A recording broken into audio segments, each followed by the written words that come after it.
here goes nothing. Where to start? Let's see. Okay, so you'll see some holds are probably better to hold with your hands. And some holds might be better to hold with your feet. Okay. All right? You can do what looks and feels comfortable, but there isn't like a set way of doing it. Okay. Well, I would love to see you and get into that flow. What is the wall saying to you?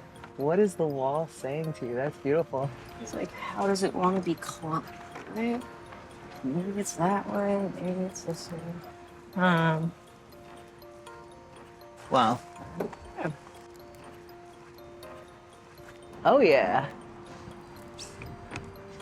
Woohoo! Did it. Well, let me see if I can see what the wall's saying to me. Of course. Wall, how would you like me to climb you? Yeah, feel it. Let's see. I like this little handle thing here.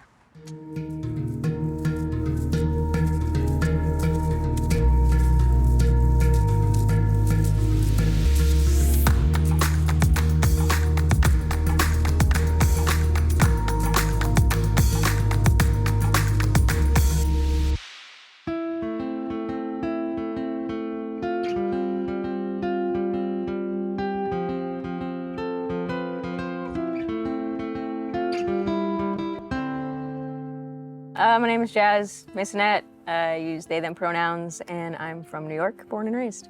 Have you always been in the outdoors? Yes, because I grew up in a time where kids played outside. We'd go outside, we'd ride our bikes, we'd end up at some friend's house down the block, and then we'd be home for dinner. What is QPOC Hikers? What does that stand for? What is it about?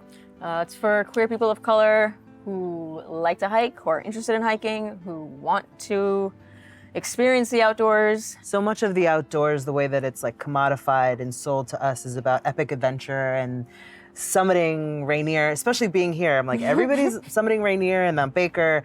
But yeah, a hike is a hike, right? Yeah. I think anytime I step outside of the house with the intention of benefiting myself within nature, then that's a hike. I love that. Yeah. Tell me about the QPOC piece of it, because I'm a person of color, I'm not queer, but I know my own journey and struggles with feeling comfortable in the outdoors. Why was it important for this to be for queer POC? I think because there are a lot of queer circles centered around like happy hours and drinking and meetups that way. And I wanted this to, in addition to just like being a queer space, a queer POC space, that it was a sober space for people to link up. Tell me about the safety piece. If you're hiking by yourself, you're probably not as safe as if you were hiking in a group. Also, if you have one brown person by themselves, it's probably not as safe as if you have a whole collective of people who can, you know, watch each other's backs or not, if that's necessary. You've shared that your gender identity was something that you sort of came to understand about yourself. I'd love for you to tell me about that. Growing up, I never really saw myself as one way, I would say. I would have folks be like, hey, buddy. Oh, I mean, honey, sweetie. Oh, sorry. I'm just like, what are you? What do I call you? I'm like, hi. You can just say, hey. You don't have to attach. Like, okay, that's fine, whatever. But I didn't really have that voice until recently. And just being like, actually, I'm done with this. I'm done trying to please other people, and I'm done trying to like not make other people uncomfortable by being my true self, right? My pronouns are they, them. This is who I am. This is who I've always been. This is what feels right. This is what's comfortable, and I am set. Thank you for your bravery. Of course, yes. It's, you know, for the people who need to see someone who's like them, who's brave enough, right? Right. To just live your truth and be you. Be your weird, authentic self, because that's what we need in the world.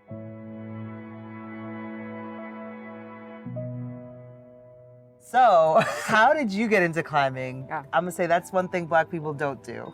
Correct. Black people don't climb, they don't swim, they don't go outdoors. There's a lot of things. Yeah. I mean, they don't jump out of perfectly good airplanes.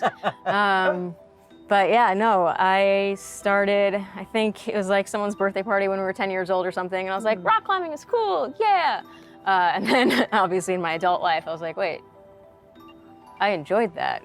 Well, it was very like ballet and very like flowy movement, which honestly showed me how I could move my body. It is an art form. It is sort of like a ballet, sort of meditational, because you are in control of where you're going. Yeah. Let's see. I like this little handle thing here. And it's like, I know certain holds I'm not a fan of. Right. Well, this is like really odd because I'm like really spread out. Yeah. And then, yeah, a lot of like understanding your body's weight, where it is. I know. I'm very bottom heavy, so I'm like, this is great, but could I pull myself up? Nope. Right. Oh, this is that sneaky one. Yeah, that's not gonna. I'm out of breath. Am I scared? You got this. Okay. Literally, it's just one movement Let's see. at a time. Yep. Like this. There it is. Nice. Okay, that was already better. Let's swap that in my quad. Okay. You're getting there. It is. Nice. Okay. There we go. I'm gonna take my time up here. Victory lap up top. Absolutely. Thank you for this lesson. Of course, yeah. Thank you. There's some people who come to hikes not knowing anyone. They just come by themselves, and then they like meet their best friend. So if I can, It's beautiful. keep just creating a space so that people can do that, like, it's great. Was that my intention when creating this? No, I just wanted a safe space to hike with other folks who were like me. You didn't know you were gonna change the world? Still don't know if that's gonna happen, but if I can leave an imprint, a positive impact, then great. If it touches at least one person's life, then I think that's the goal, honestly.